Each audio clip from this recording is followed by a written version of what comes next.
Wapendwa wa Mungu, Bwana Yesu apewe sifa asubuhi ya leo.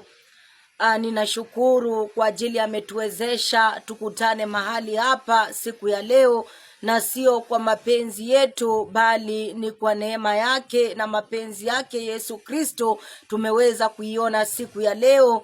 Wacha tu akazidi kusifiwa huyu Yesu.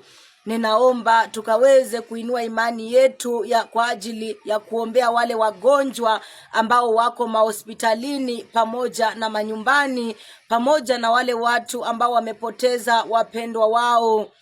Tuamini na tuombe. Mungu Baba, mfalme wa amani, Jehova wa majeshi, ninakushukuru kwa ajili ya uzima na uhai wa kila mmoja. Baba yangu, Yesu wangu, umeweza kutuwezesha Jehova tukakutana mahali hapa ni kwa ajili ya kuinua imani kwa wale waliolazwa mahospitalini kwa ajili ya magonjwa.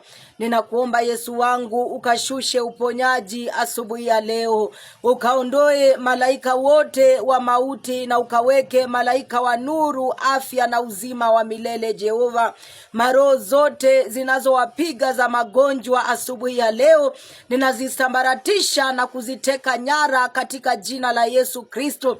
Na wale wote walioko manyumbani Yesu wangu kwa ajili ya magonjwa pia ninawakabidhi mikononi mwako Jehova, nikisema kwamba kwa mapigo yako tulipokea uponyaji.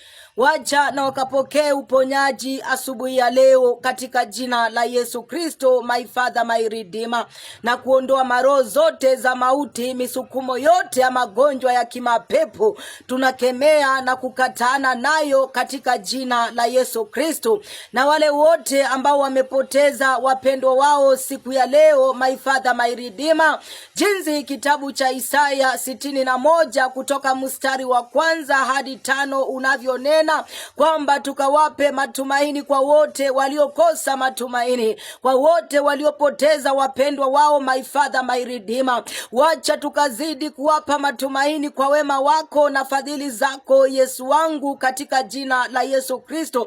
Ninapingana na kupigana na maroho zote za mauti ya mapema siku ya leo, my Father, my Lord. Ukombozi juu ya watoto wako siku ya leo katika jina la Yesu.